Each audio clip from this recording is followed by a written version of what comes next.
Hello guys, welcome to this new video lesson.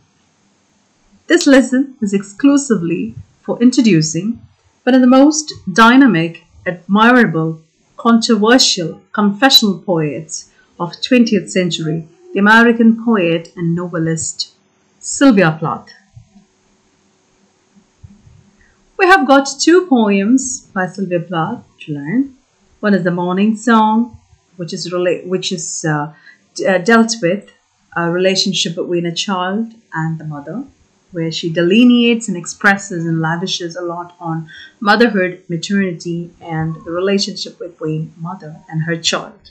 And then we have another poem which expresses or which embodies her Electra complex and obsession and her confusing, troubled relationship with her father, Otto Plath, which is Daddy.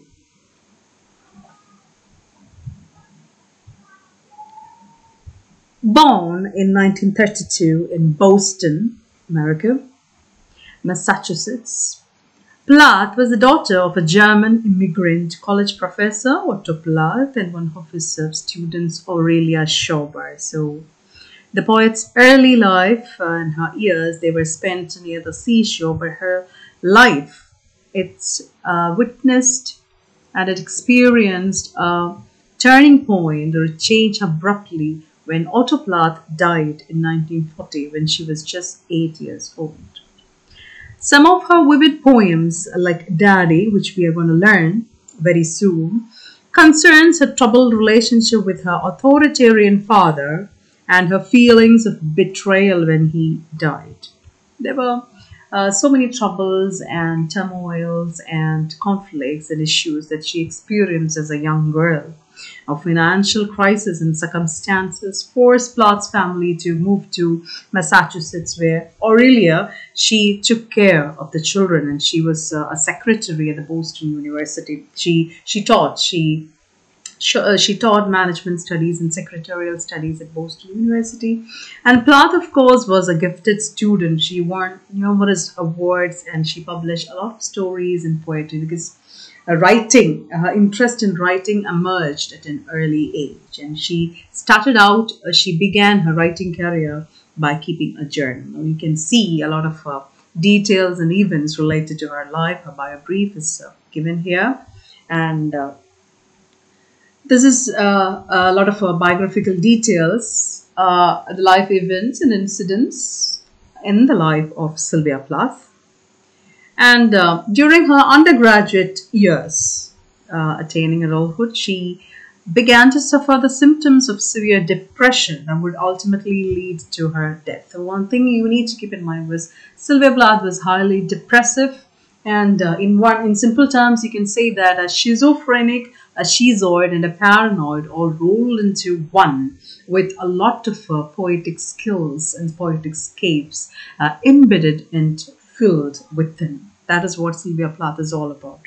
Now, her poetry, of course, you can say that it's a kind of a therapeutic process for Sylvia Plath to write poetry, to give vent to her personal, intense feelings, her biographical, her life stories and her life issues, the pain and the agony, and all kind of woes and miseries and all kind of internal emotional crisis and pains, the pangs of intensity that she suffered or she harbored without others knowing, without the world knowing. All these things were poured out into her poetry, and that is what we call the confessional strain in Sylvia Plath's over.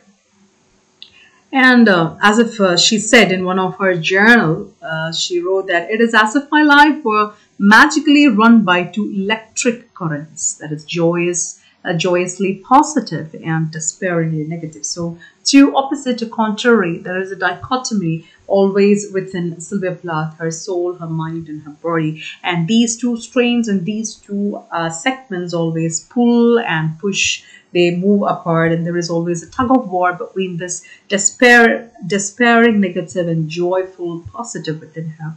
And this is running at the moment, which dominates her life, floods it. So this is an eloquent description of bipolar disorder. So she's suffering from this bipolar disorder. That's why we call it, her writing of poetry was actually suggested by her doctors, the medical practitioners who suggested to. That is quite normal and obvious in the case of these confessional poets like Sylvia Plath and Sexton, Snodgrass, etc. Why? Because writing was a kind of a therapeutic influence or effect for them.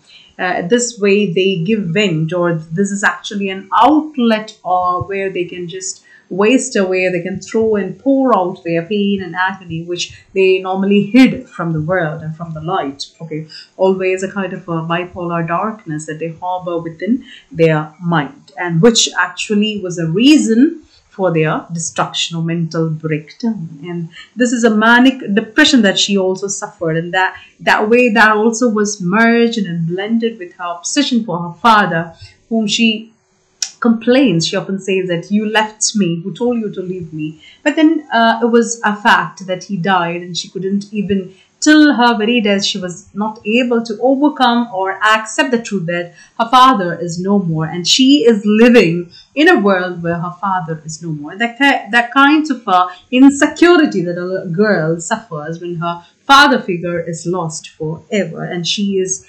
reluctant to accept the fact. So it was a very serious illness for which, there was no genuinely effective medication for that, and that's the reason she often tried or made several attempts to commit suicide. So there was a suicidal tendency in Plath, and this came in and on, and she survived so many attempts, and she was hospitalized, even receiving treatments with a lot of electroshock therapy. Now, her experiences and her issues and her mental crisis of breakdown and then recovery and then again breakdown, it was a series which was switched on and switched off, on and off. It came in and out, and this was later turned into a fiction called a novel, The Bell Jar. So we can see three of her very significant works. The first was a Colossus. You can see a picture of Plath and her life, and I hope you are able to identify a partner, her husband, Ted Hughes. So that was it. As a young student, she met the British poet Ted Hughes, and then she was studying at the university's Newnham College, where she met Ted Hughes, the great animal poet, whom we are familiar with. And the two married in 1956, and then they had a stormy relationship. So many felt from her writing and from her words and from her poems that Ted Hughes was indeed a replica or a substitution, a convenient substitution that Plath made into her father figure. She was trying to substitute Otto Plath with Ted Hughes, and she was happy to a large extent, but that was also short-lived, because they had a troubled relationship, and again she failed in there because she couldn't. Plath actually. Ted Hughes really, her relationship was again an incident, an event of her disillusionment again. So again, this troubled married life, her failed marital life, her mental breakdown, her obsession with her father, all these things are evident. All these are very starkly, very blatantly and unabashedly she reveals all these things. So that was why we call such kind of poetry, or especially Sylvia Plath's poetry, as confessional, the confessional strain in them. Now this is one of her first work, The Colossus. It's a poetry volume. And again, then she has written, this is a very famous, thought-provoking and real life-like, touching poems that she has written in The Colossus. And then you have another work. This is her magnum opus. This is her phenomenal work. That is The Bell Jar. There, the sentence or the statement which goes along with that, I was supposed to be having the time of my life. It was a near perfect work, etc. Exactly. And these two works, or these two publications, they actually received warm reviews. But then after having two children, and her marriage came to an end in 1962, because she got separated. She got divorced from Ted Hughes. Again, she was alone in this life. So, and after this, she took her two children also along with her. And after an intense burst of creativity, again, all those experiences, the happy lives, the happy days that she shared with Ted Hughes and her children and her family, moments and happiness, all those pleasantries, and then again the separation, and then again the solitude, unexpected solitude, and getting disillusioned with her relationship and all her ties, all her, what do you say, the trust and faith that she had in Ted Hughes was shattered, and again her soul, they were, it fell back into depression and a lot of mental breakdowns and mental impulses. Again, all these things. Again, she tried to commit suicide, and all these things were shown, portrayed in her next volume of poems, that is Ariel. That was a winner of the Pulitzer Prize, but sadly, unfortunately, heartbreakingly, she received this Pulitzer Prize posthumously because she committed suicide by inhaling gas from the kitchen oven. So that was the attempt where she she was actually successful. She was really successful in all her attempts, she fell into a deep depression because Ted Hughes, after leaving her, or after getting separated from her, or even before that, he left her for another woman, and she was struggling with all these mental illness, and then she had two kids to take care of. Again, so many things came back to her, so many disturbing and conflicting memories came back to her in connection with her father and her solitude, her solitary life, and all those things added on to her illness. And of course, she wrote The Bell Jar actually under the pseudonym Victoria Lucas. Okay. Now, she actually committed suicide in February, that is in 1963, on February 11th. She tucked up her two kids while they were playing, and they were in the bedroom, and then she she went to the kitchen, and then she inhaled gas from the kitchen. She turned on the kitchen oven, and then she committed suicide. So that was the end of Sylvia Plath, leaving English poetry and the domain, the massive genre of poetry, poor and poverty stricken by her unexpected absence, and leaving this world forever. We shall have a look at the confessional strain, or what do you mean by confessional poetry, and what are the confessional strains in Sylvia Plath's poetry. We shall have a peep at what is confessional poetry. It's a branch of postmodernism, of course, that emerged in the United States in the 1950s. Confessional poetry is a kind of a poetry. It's a style. It's a confessionalism. It's a style. You know, of course, the meaning of the word confession. You are revealing and unveiling all your personal feelings. I emphasize or highlight the word personal. Everything personal and private and intense, and all those things will be expressed or revealed without any inhibition, without any reluctance, in such kind of poetry, that it emerged in the late 1950s and the early 1960s. So it is in fact classified as a form of postmodernism. And it is a style of poetry that is personal, where you have the first person narrator, of course, talking I. And this kind of particular perspective makes it likely that a great majority of these poems they are reflective in tone. And they reveals, or they opens up the poet's own personal life to the reader. So this confessional poetry actually began as one of the most artistic movements in post-war 20th century America. And its most fundamental aspect is the blatant, uninhibited autobiographical content. You talk about anything, like it manifests as self-depreciation.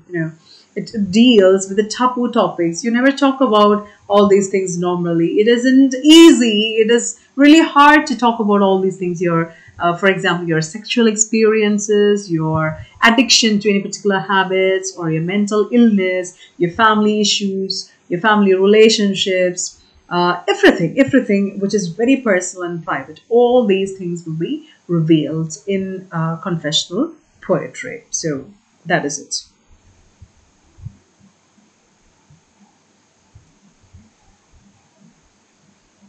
Yes.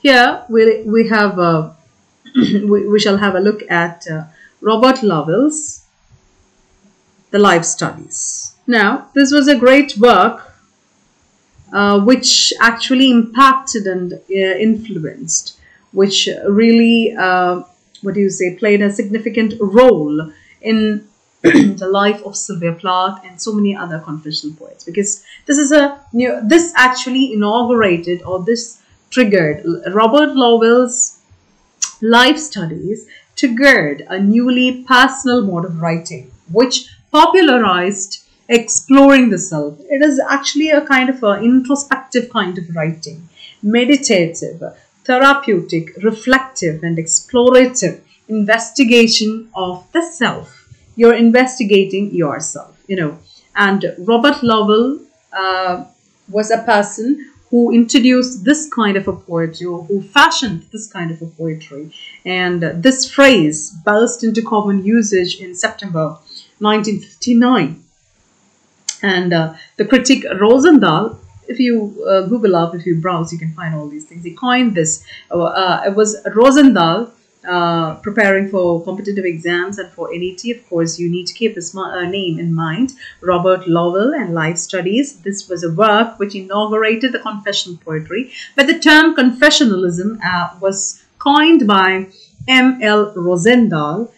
He used this term, or he coined this term in order to designate the poetry. He used this designative word, in order to explain or define the features of Robert Lovell. And the book, which contained poems that detailed Lovell's experiences of, marital life, his sexual relationships, the marital issues and conflicts, and the struggle and strife, the generational struggle, and the mental illnesses, your feelings, your hallucinations, your whims and fancies. All these things marked a dramatic turn in his career, because that was a new kind, a novel kind of writing. Till then, people were never familiar, or they never acquainted such kind of a poetry. So the personal had always been the food for poetry, of course. A poet, as Wordsworth often defines it, writing poetry, it's an outpour, it's a powerful or spontaneous overflow of emotions, of course. You can see Robert Lovell, Sylvia Plath, and the gorgeous Anne Sexton, another dynamic, controversial figure of American poetry, especially confessional. Yes. So, in fact, Wordsworth, based on Wordsworth's definition of what poetry is, of course, the personal and your private reflections and feelings are always the food of poetry. But Lovell, he removes the mask. Normally, the poets, they wear a mask and they try to reveal their names, reveal their identities. They try to bring in another speaker. They try to objectively portray their personal issues. But here, Lovell and followed by Lovell and his group of poets, followed by Sylvia Plath, Snodgrass, and Anne Sexton, what did they do? They tore off the mask. They don't want to remain hidden in the cocoon. They just want to show that it is me, and all these issues and all these pains and agonies are suffered by me. This is my life. So they just want to be nude to their audience. Their soul, their self is laid bare or nude or naked to the audience. That is the peculiarity of confessional poetry. And the poems and life studies, they were like a series of personal confidences, rather shameful, that one is honored bound not to reveal. So they talked about incidents, they talked about themes, they wrote on subjects and themes and matters, their words, the lines, the concerns of their poems. They were topics and subjects that were hitherto unknown. I mean, it was known, it is common, but that was not to be spoken or not to be revealed. The condition, the The convention was that it shouldn't be. How could you write such a poem? How could you write about your sexual relationship? How can you talk about your mental addiction or all those personal intents? It is not proper to do that. So all those conventions and all those taboos were broken. All those stereotypical kind of writing was broken by Robert Lowell and his group of poets. Again, you can see the three of them portraying through their work of art, through their poetic scapes, they are exploring their own self. And I would say that I strongly believe that reading their works, reading their lines, and going through they are actually, their poems are slices of their life, which seems to be really depressing. And of course, we too have a certain personal experiences. We also have so many personal issues, but we never dare to do that. But this confessional kind of writing or confessional poets, they dare often they are ready to portray, they are ready to open them up to the audience. And that way, the readers of confessional poetry can identify themselves with all these themes and concerns delineated with extraordinary or unusual kind of grace and charm in these poems. So for contemporary critics, confessional poetry marked a revolution in poetic style as well as specific subject matter and relationship between a poem's speaker and the self. There is some sort of a relationship or an interconnection or association between the poem's speaker and the self. So confessional poets, they wrote in direct colloquial speech rhythms. So I'm sharing a few slides where you can see a lot of lines and quotes from Sylvia Plath's poems, of course, and you understand the autobiographical element, the reflective kind of undertones, the meditative kind, therapeutic. You can hear the echoes of a crying bitterly, a crying soul, and a fragmented and scattered, a heartbroken soul. You can see that the wailing and pining of that from each word, from each lines, from each poem. It is evident, or you can listen to the voice. And they used images. Confessional poems, especially Plath, they used images that reflected psychological experiences, maybe sometime drawn from childhood, or their conflicts or battles with their mental illness or breakdown. Most of them, it is said that we all are haunted by some sort of a madness or some sort of an insanity. There is a kind of sanity in our insanity, we used to quote, isn't it? And we enjoy such quotes. So they grounded their work in actual events, refer to real persons, maybe, and they use a lot of, they don't use any symbolism. They talk open, they relate things, they narrate their life.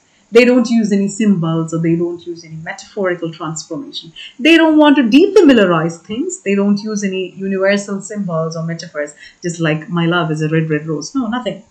They are very open, they are blatantly open, and they reveal themselves. So that is in fact lots, I think, on confessional strains and confessional poetry. And you can see Plath, how she talks about confessional poetry, what is her personal dictum or philosophy of her own poetica. I think my poems immediately, they come out of my sensuous and emotional experiences that I harbor. But then I must say, I cannot sympathize with these cries from the heart because they are informed by nothing except a needle or a knife. So everywhere you can see her obsession and her longing to die. And when you learn the poem Daddy, of course, you will understand there was a lifelong wish or desire of the poet, of Sylvia Plath, to die simply because she wants to attain perfection. And she said that death is the only key through which I can attain a permanent truth and the ultimate reality. And of course, it's really beautiful to die. And of course, another secret motive was that she wants to get back to her lost love. And that is, of course, her daddy, her father, Otto Plath, who was always pain and joy for her. So a kind of Electra complex is revealed in her poem Daddy. Daddy is intensely autobiographical, and it shows her longing, her ever-ending longing to die so that she get back to her father, to her daddy. And she believed that one should be able to control and manipulate experiences, even the most terrifying, like you feel madness, you are tortured in life, and this sort of experiences, one should be able to manipulate these experiences with what informed and intelligent mind. Sometimes you feel that, oh, the person or this poet, is she really mad? Is she really insane? And you yourself, we feel that we are turning, or we are going mad, or there seems to be some sort of a charming insanity which engrosses into us or invigorates into us. So that is a kind of poetic scapes by Sylvia Plath. And here you can see the confessional poems or confessional poets. And here, of course, our prescribed poet is Plath. These are the ways, and these are the features and characteristic features of their poems, the devices that they use. You can have a look at it, how they use or employ different techniques and strategies and poetic devices, of course, in order to give vent to their personal feelings, and how they transform their agonies into beautiful works of art.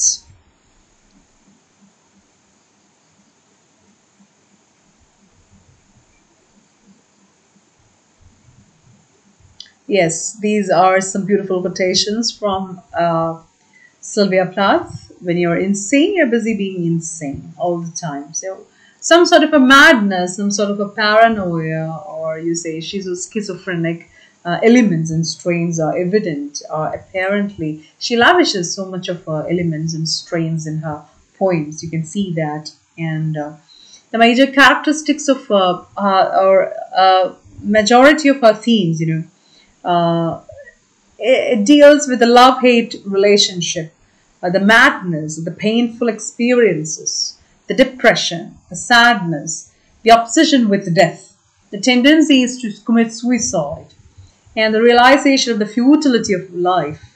And there is some sort of a nihilistic approach you can see in Sylvia Plath's poems. See, and a lot of autobiographical notes and elements. See, as she says, what I want back is what I was.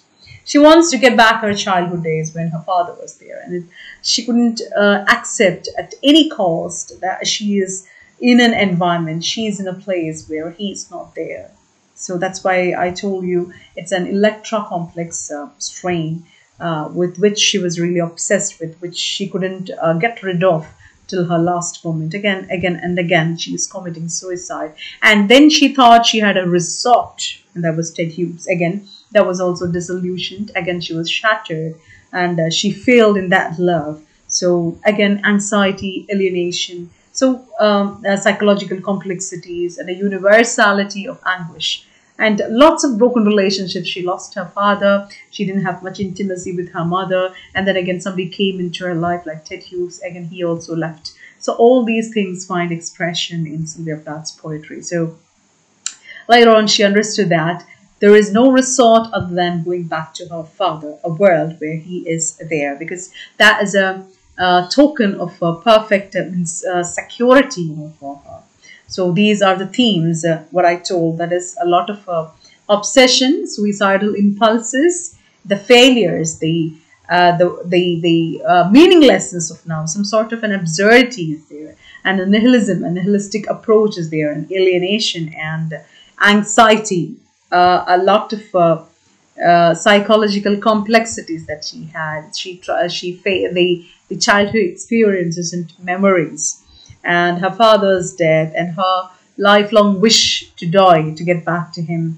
And then she really felt that she was wronged, or she was hurt, and she was marred and broken by a lot of men in her world. So there you find again feministic approaches in what she delineates in her poems. You find a lot of feminism in her writings, and then she talks about patriarchy, because you find her rejecting authority. She won't stand any kind of authoritarian nature over her, because she was her own master. And all those things. The nature is there, the selfdom, the self-expression, the broken down self, the scattered and fragmented self.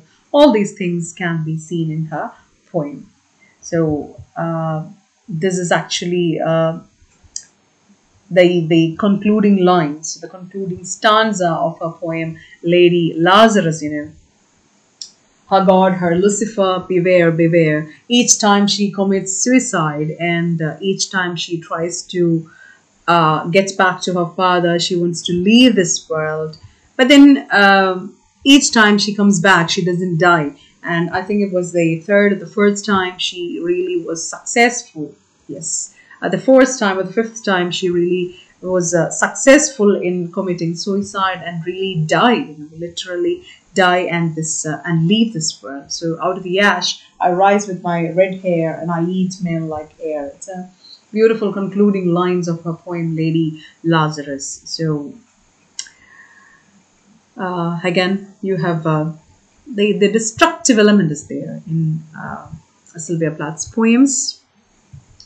And the poet, she had a lot of psychic. Her poetry escapes ordinary analysis, in the way normally you cannot treat, you cannot analyze, you cannot evaluate, and you cannot appreciate her poems, especially confessional poems, especially or specifically Sylvia Plath's poems. You have to take it on a different level because there is a lot of destructive elements embedded or latent in her poems,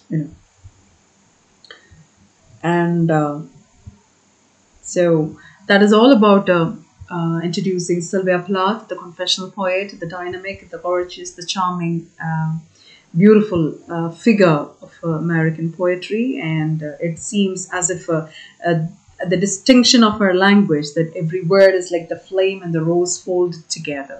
You can say that it's a meticulous blend of the flame and the rose folded together, because poets have often spoken about this ideal possibility, the flame and the flower together, But where else outside these poems has it really actually occurred? If we have an answer to this question, we can set her in the rightful company. So we can say that there is no place for a poet like Sylvia Plath. Of course, the world is not enough. Readers are not enough.